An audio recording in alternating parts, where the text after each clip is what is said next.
To the suspect accused of brutally murdering 4 Idaho college students, agreeing to be sent back to Idaho to face murder charges. Bryan Kohberger made his first court appearance on Tuesday. Kana Whitworth has the details for us. Good morning, Kana. Robin, good morning. I was in that courtroom, and the second he walked in, he was looking for his family. He kept turning around, offering them reassuring nods throughout the entire proceeding. He also stood and answered the judge's questions and said he has no mental health diagnosis that would impede his ability to waive extradition. This morning, Bryan Kohberger, the suspect wanted for the quadruple murders of 4 Idaho college students, has been processed out of the Monroe County Correctional Facility, according to a source. He's now headed to Idaho after waiving his extradition rights. He can have continued due process and face these charges. The 28-year-old criminology Ph.D. student maintains his innocence as he prepares to face a judge in Moscow after appearing shackled and silent in a Pennsylvania courtroom Tuesday. Why did you do it? Are you ready to go to Idaho? Why did you do it? Led in by armed guards, his mother, father, and 2 sisters there, Kohberger appearing calm and emotionless during the 12-minute proceeding. As he left the courtroom, he mouthed, "I love you," to his family, his mother and sister sobbing. Kohberger and his father recently making a 2,500-mile cross-country road trip from his home in Pullman to Pennsylvania just weeks ago. On the way, they were stopped twice by Indiana police. New body cam footage from the first December 15th incidents released showing Kohberger being pulled over for following too closely. We're at. Yeah, it's a long haul. You guys scared of airplanes? He was released with a verbal warning while driving that white Hyundai Elantra. Indiana State Police saying at the time of his stop, there was no information available on a suspect for the crime in Idaho or any specific information related to the license plate, state, or number of the white Hyundai Elantra. This as new details emerge about that early morning raid on Kohberger's family home on December 30th. Force was used. The warrants were issued for evening search warrants, but obviously surveillance was conducted, and we wanted to go in at a time when we thought it would be the safest for everybody, safest for anybody else in the house, safest for Mr. Kohberger, and safest for our people.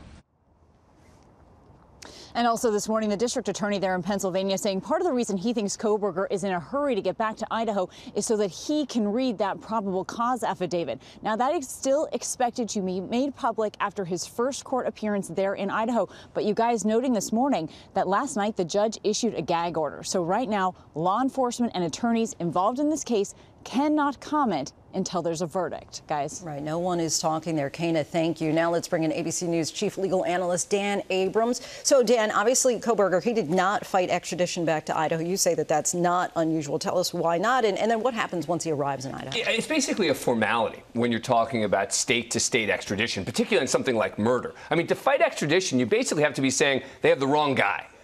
It isn't me. There's no other real argument to make about extradition. So it would have happened. The question was just when. Now, when he arrives in Idaho, he's going to have an initial appearance in court. He will appear in front of a magistrate judge who will just make sure he understands the charges against him, make sure he has a lawyer, and set up another date for another hearing. What's the reason for the gag order? You know, look, the judge believes that he wants to ensure that the system is protected, that the integrity of the process is protected by ensuring that people don't speak out. But I'll tell you something that's interesting, is up to this point, the Idaho authorities have said we're not allowed to speak under Idaho law. That's actually not really true. The police could have been speaking publicly, but they've chosen not to. I think the reason, in part, for the gag order is because there have been so many leaks. So you have the authorities publicly saying, we can't talk, we can't say anything, we can't answer questions. And then all the information is coming out via leaks. I think that is part of probably why the judge imposed this gag order. And we heard Kana mention the probable cause affidavit that will be released when he is in Idaho. What do you expect to see? And do they have to reveal like anything about a possible motive? No, there doesn't have to be a motive at all in the case. I think what you're going to see is them explaining what led them to arrest him, how they ended up concluding that they had the right guy. I think you're going to see a combination of the car, the DNA evidence, how they linked it back to him, and what led to that arrest. So we'll see. There could be, though, by the way, information about a possible motive. And, of course, the question that so many people want to know is, did he have any connection with the victims beforehand? Another thing we'll be looking to see in that affidavit. And you mentioned the DNA. That's likely going to be a big part of the investigation, the case against him. Anything else that you're curious as far as that aspect of the investigation? Did they actually make a match to a known sample? Meaning there was surveillance of him for days. Were they trailing him to a gas station to get an empty cup from him so they could then match the DNA to DNA from the crime scene? Because we know that it's genetic genealogy. Did they also have a direct match as well? Dan Abrams, thanks very much.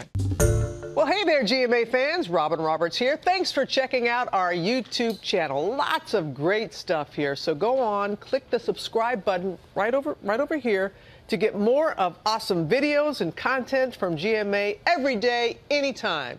We thank you for watching, and we'll see you in the morning on GMA.